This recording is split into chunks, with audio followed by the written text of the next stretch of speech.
Hello, beautiful people. This is Vlad from Synaptic Schism, and today I'm starting a new series about mixing, more specifically mixing orchestral libraries. So if you use orchestral libraries to create your pieces, this should be helpful to you.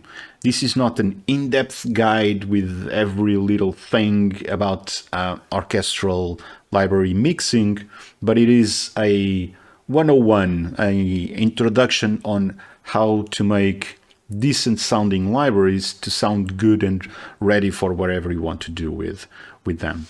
If you want to follow along on your DAW and try to achieve the same results, you can visit this website, the Cambridge Music Technology website, that has a ton of projects going from country to rock, from orchestral to metal, EDM, whatever you can think of. There's something here. And if in here you search for Alex, you will find this Alex the Adventurer. That's the project that I'm using. It's completely free. You can follow along and try to do it on your own DAW. Okay, so let's start. So now we are on the DAW, and the first thing that we need to do is to import the stems. Okay, going to import them directly to the DAW. And if we play it now, we have sound. And as you can observe, the sound is not too bad. It's actually pretty decent. So this is the first thing that I want to talk about. You can do all the mixing in the world. If the sound at the source is not good, your mixing in the end will probably not be good. It's garbage in, garbage out. If you're not feeding it garbage, you're not getting garbage back. For a number of years, I don't know, 3 years maybe, I was always like spending money on like cheap orchestral libraries or even getting free ones.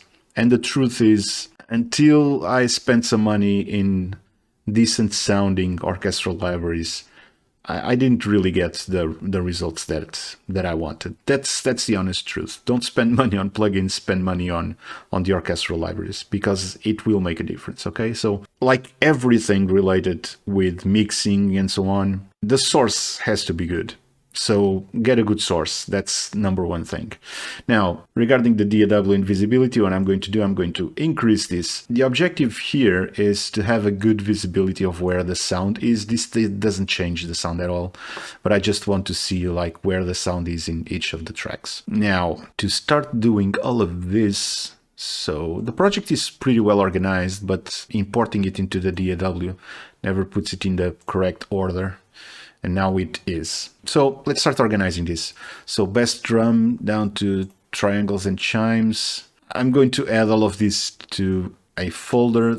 You could make a point that triangles and chimes and even bells are tonal, so they shouldn't be here, but I see them as like percussion enhancers, let's say, so I'll leave them in percussion. Now, second one, piano down to glockenspiel. You can actually make a point that xylophone and glockenspiel are percussive too, but I listen to them as tonal instruments, so I'm going to add all of them plus the harp and the piano to a folder that I'll call instruments. Now, basses, violins, violas, and so on, all of these going to a folder called brass, called strings. And now brass down to trumpets, all of this goes into a folder called brass. And finally, all of these go into a folder called woodwinds. All right, now for the sake of how I like to have stuff, percussion and instruments go to the bottom, strings, brass, and woodwinds. This is exactly what I want, and I want very specific colors.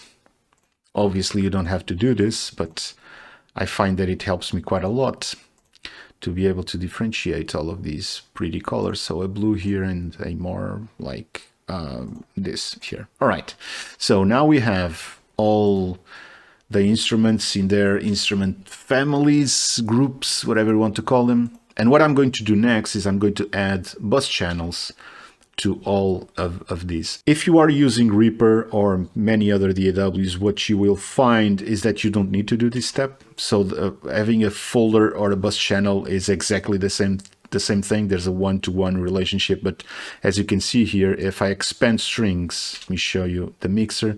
If I expand the strings, I can see the strings, but not the folder. So what I need to do is to add a bus channel.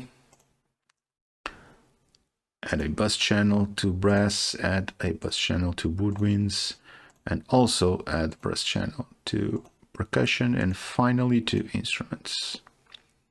Add a bus channel. So I can close the inspector now. Again, if you are in a different DAW, I know for a fact that in Reaper you don't need to do this, but in Studio One you do, because relationships between tracks and channels. So we have all of this set up. I'm going to set up one extra bus channel that I'm going to call mix. This is my mix bus.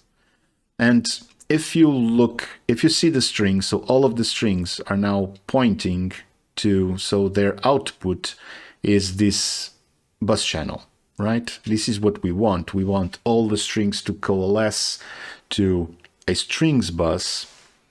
I'm going to explain why in a bit, and the brass ones to brass, and so on and so forth. And then we want all of the bus channels to go into mix.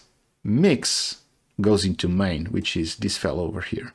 Now, you could argue that whatever I'm going to do in mix, I could do in this main.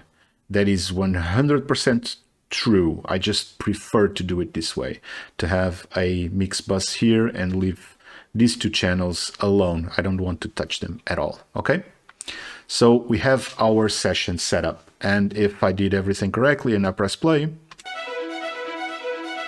everything is working. Okay, you will note, however, that we are clipping. If we go later into the track, it's actually clipping quite a lot. Okay, now for mixing and also for mastering, we need some headroom. So what I'm going to do is I'm going to lower the input of the bus channels by -6 dB. This should give me quite a bit of headroom, but I will also lower the mix by -3. Let's see if that's enough. As you can see, we are not peaking, we are peaking at around -3, so I'm going to put this at -6. All right, so now we should be around -6, which is more than enough for us to work. This is the session setup. So we imported all of the stems, we added all of the stems to bus channels, folders that were connected to bus channels, it depends on your DAW, and then we pointed all of those bus channels to a mix bus where we are going to do most of the work. So before I go, I'm going to explain why I did all of this. So the best way I have to explain is with a root system in a plant, okay? The tree above this is our beautiful masterpiece, okay? It's the end result. It's the tree with all of the leaves and the beauty of nature and all of that stuff, or whatever you want to make up to make this make sense. But to be able to work with this, we need to have the project organized in a way that it's the least amount of work for the maximum amount of return, okay? So the trunk here is our mix bus. So this trunk is this, all right? All of these major roots are the bus channels. So the major roots are all of these. Make sense? And all of them are going into the trunk, right? And then we have these smaller roots here that are connecting to the thicker roots. So those are the individual stems inside each of the buses. And the reason why I like to explain this with the root system, it's because what we will be doing is a top-down mixing. So we are going to start with the mix bus, and then we will go to address issues specifically in the bus channels. And then if needed, only if needed, we are going to work in the individual tracks. Okay. This is the philosophy behind this. This is why the project is set up this way.